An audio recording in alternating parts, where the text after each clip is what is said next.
Hi, Lindsay. How are you? Hey, I'm doing pretty well, Aubrey. How's everything going with you today?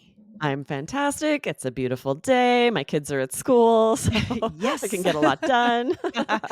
That's fantastic. Our listeners should know, by the way, that today's episode is on YouTube as well as on Apple Podcasts and Spotify and all those great places. Right, Aubrey? Yes, right? You can see the joy in my face to have a few minutes of quiet to be very productive while kids are at school.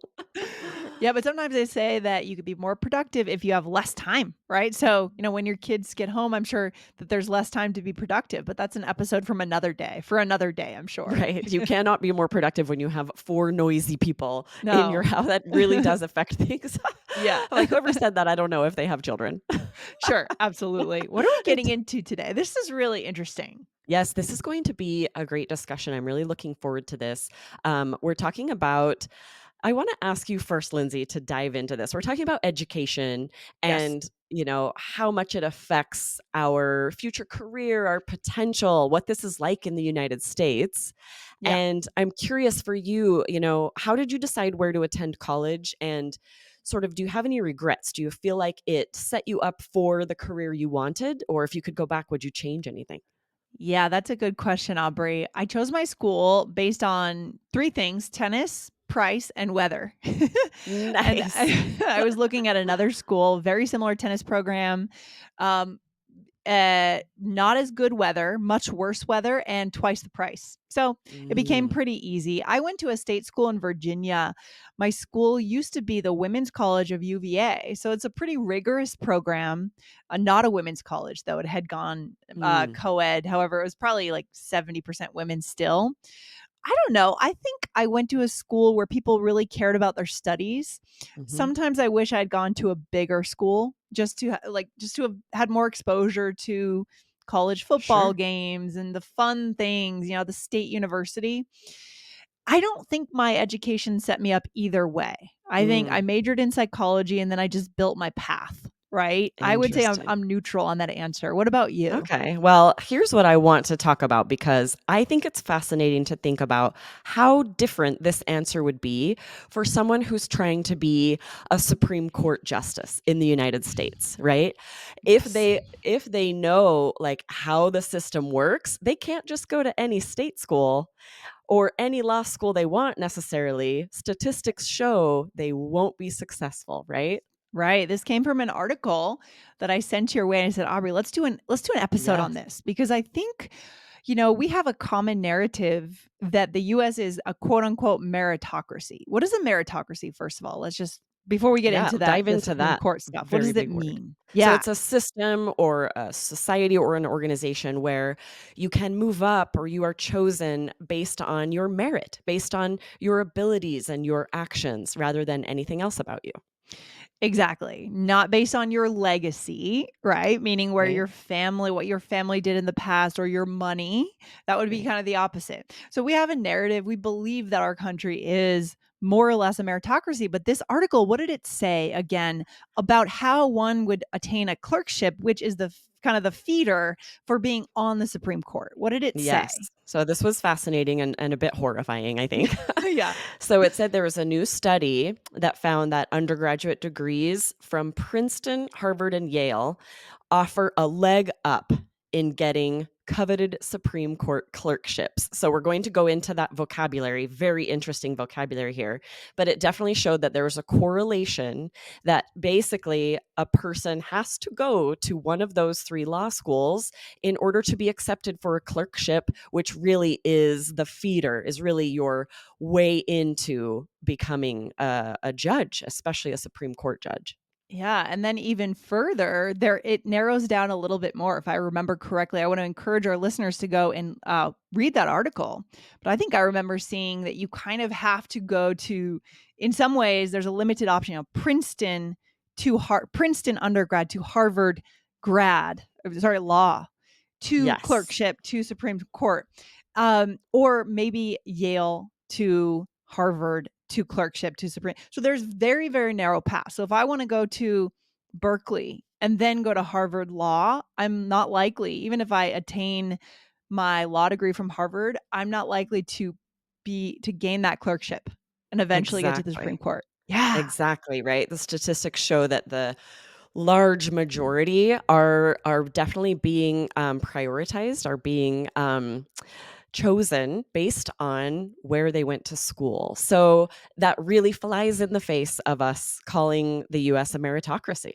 It flies in the face. That's a bonus phrase. That's a fantastic one. I love it. What does it mean? That means it contradicts it, right? Yeah. It really Yeah. is proving that maybe that's not what we thought. Yeah, and I think this path, Princeton undergrad or Yale undergrad to Harvard Law is also a path, that we see in a lot of presidents, right? So I have a Absolutely. friend that I grew up with, and she did this path, right? She did Princeton undergrad, Harvard Law, and is now in Washington, D.C., and I swear I think I'm gonna see her on the Supreme Court sometime or president in the next She took 25 the right years. path, Yeah, so she took the right path, but right, so where do we wanna go with this? Because I feel like this could be a very provocative conversation that our listeners could open up, but let's broaden it out. What do you think, Aubrey? yes, absolutely, right? You wanna think about what's this like in your culture, every there will be mixed opinions.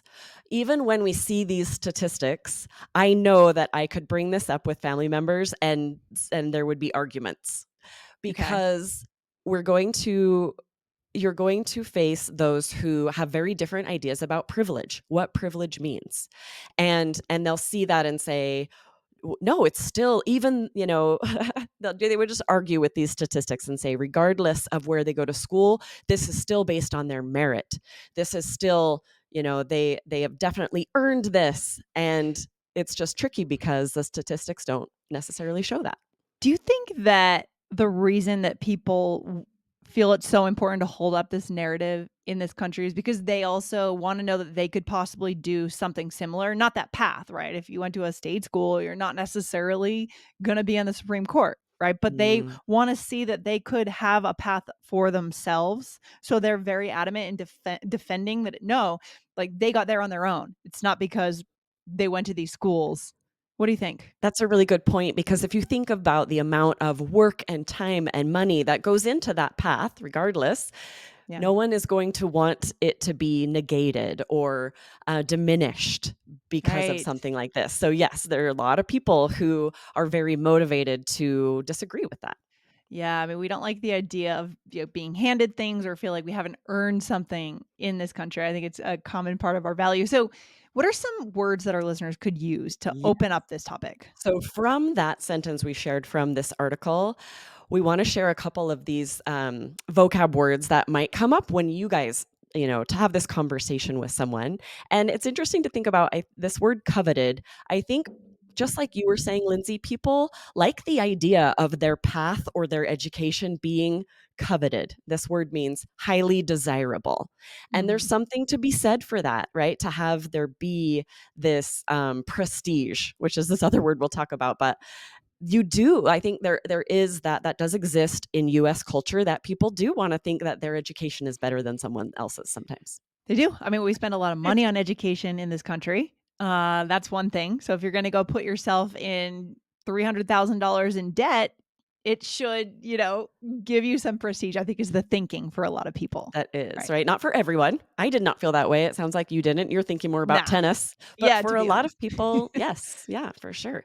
Yeah. So, let's talk about that word prestige. Yes. That means, right, respect or admiration based on a perception of something. So the education might be the same at Harvard, Yale, or a state school. Yes. They have the same standards. They're having to, it's very similar curriculum, but the prestige is very different. Totally, totally. It's completely different. And we know there are some really, really good state schools, Even I think University of Pennsylvania is technically Ivy League, although we know Mm, that Ivy League is actually the name came from sports, right, Aubrey? It came from a yes. sports conference. It's not, but we use Ivy League now to say a very, very prestigious high level school. So I think University of Pennsylvania, but a lot of people might say I'm going to choose Harvard because of the name recognition, the prestige. Right, exactly, and it does make a difference, to go to University of Pennsylvania and then try to be a Supreme Court justice might be a tougher road, might be an uphill climb. You Yeah. just might not be chosen for that clerkship. And that's not to say this won't change, and I hope it does, I really hope it does. It could change in the future, but this is kind of what we're observing right now. And Yeah. it's not necessarily excluding someone entirely, but Yeah. that idiom that was in this article is very vital here. It's giving them a leg up. This Mhm. idiom means an advantage or a head start, right? Mhm. So if someone is looking through lots of applications for a clerkship, if they're just filtering based on a school, then that is giving a leg up or an advantage to students who went to a certain school. Yes, I love it. Okay. All right. So what else do we need to know? I mean, how could our listeners where should we go with this, Aubrey? We see this path that it's actually more narrow than would like to think. You know, the path to get Yes. into a clerkship for the Supreme Court. What does this mean for American society, conversations our listeners could have about their countries? Yes, exactly. We are going to share some great phrases for you guys to be part of this conversation. It's a very interesting topic. It might come up at work, it might come up with family, and you want to be able to join in the conversation.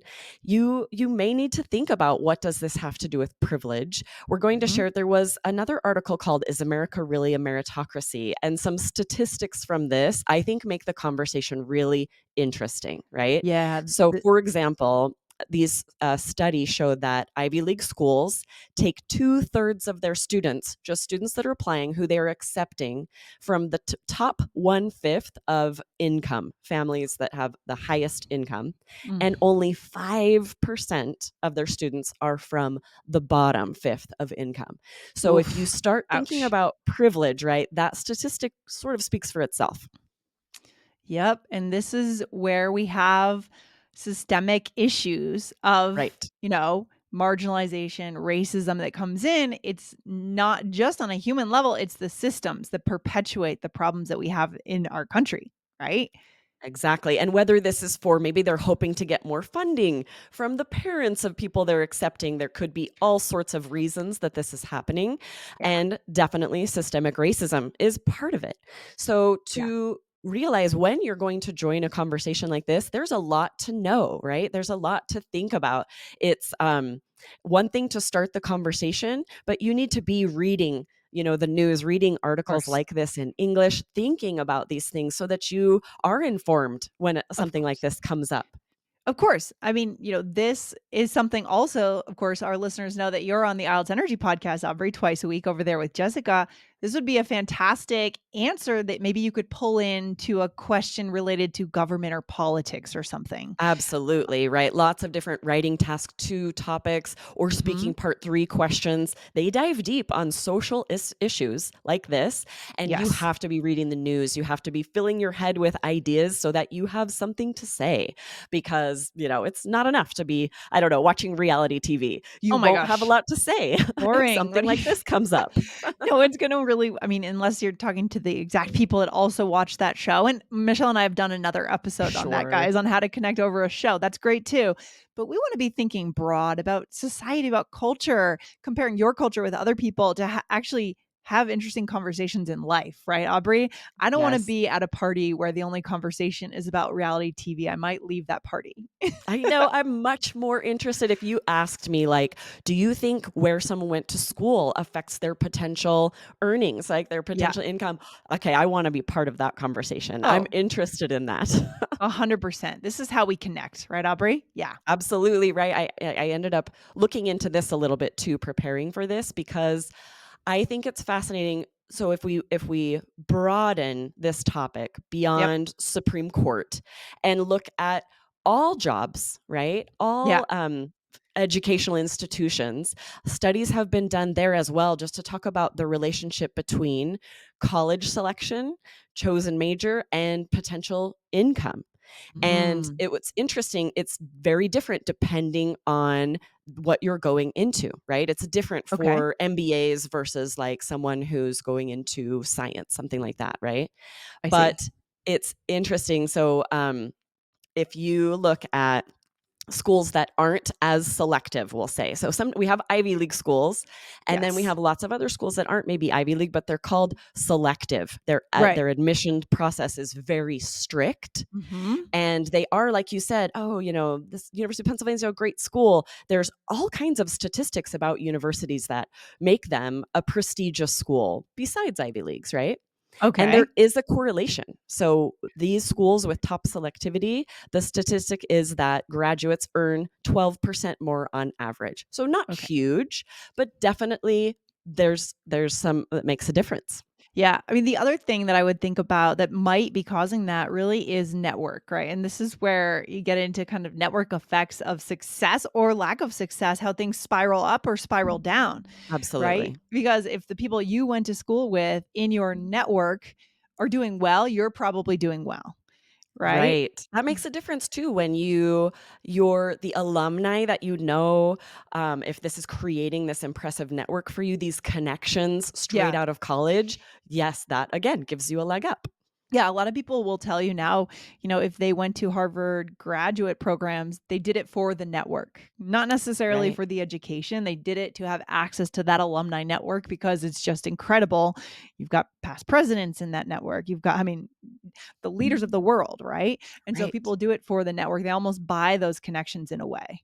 Right. And this Yeah. is what was fascinating is in this article. So it was saying that for business graduates, right? If you're getting an MBA, if you're going into business, that does lead to higher earnings. Sure. But for science, for STEM degrees, science, technology, engineering, mathematics, they found that made no difference in income which Ah, school you went to, right? okay. Researchers That's found interesting. no statistical difference.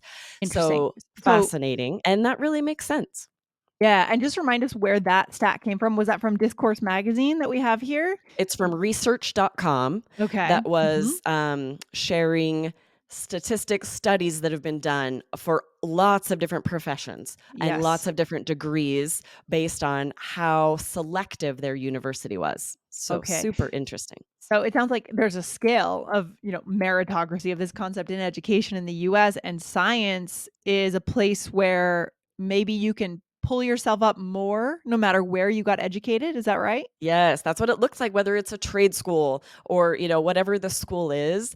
Mhm. A lot of these professions, a lot of Mhm. people hiring for STEM jobs, they don't care where you went to school. They care about Yeah. it's a meritocracy, a true meritocracy. They I care love about that. what you can do with what you've learned and your experience.